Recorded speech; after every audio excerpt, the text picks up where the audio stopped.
Sa kanyang unang termino pa lang bilang presidente, nagbukas ng kauna-unahang bank account sa Switzerland ang dating Pangulong Ferdinand Marcos. Sa alias na William Saunders, sa Bangkong Credit Suisse sa Zurich, Switzerland, ang account ni Marcos ay may laman na $950,000 US. Pero ang kanyang sweldo noong 1968 ay $5,600 US lamang. Ito ang simula ng pandarambong ni Marcos na umabot sa bilyong-bilyong piso. Nang pinatalsik sa pwesto noong 1986, kabilang sa mga daladala sa Hawaii ay higit 400 alahas, 27 milyong pisong bagong imprenta at mga gold bars.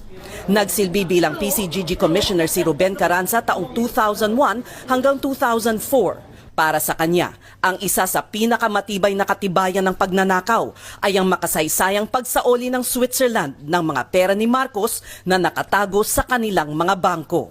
Dinala ko yung desisyon na yan sa Switzerland, pinakita namin yan sa Ministry of Justice ng Switzerland at nagpirmahan kami ng kasunduan na isusoli nila ngayon yung pera. At that point, ang pera na na-identify sa mga Marcos bank accounts was $683 million. Taong 2003 nang isoli ang pera sa Pilipinas. Dahil sa pagkamatay ni Marcos taong 1989, walang nakuhang conviction ang gobyerno. Sa halip, isang forfeiture case ang isinampa at naipanalo laban sa mga Marcos sa Korte Suprema. May batas ang Pilipinas na pwede mong bawiin ang nakaw na yaman ng mga opisyal ng gobyerno kung maipapakita na yung kanilang assets ay lubhang mas malaki kaysa sa lehitimong income nila bilang mga opisyal. Kabilang sa mga kilalang pag-aari ng mga Marcos ay mga apartment sa Olympic Tower sa 5th Avenue sa Manhattan, New York. Ang 40 Wall Street, na kilala ngayon bilang Trump Building.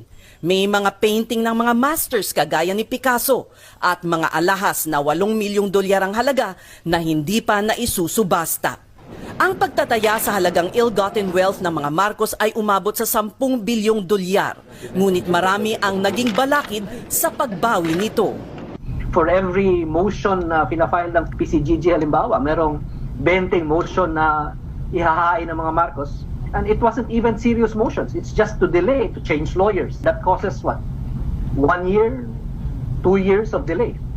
Ayon kay Carranza, nagkaroon ng ombudsman noon na walang inatupag kundi ibasura ang mga kaso laban kay Marcos.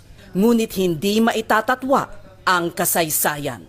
Ang importanteng tandaan na ang kasaysayan kasi hindi maibabago. History is always as a way of reflecting the truth at some point, in the future. Those who survived the Marcos dictatorship and the families of those who did not survive the Marcos dictatorship can do is to make sure that the memories of those who survived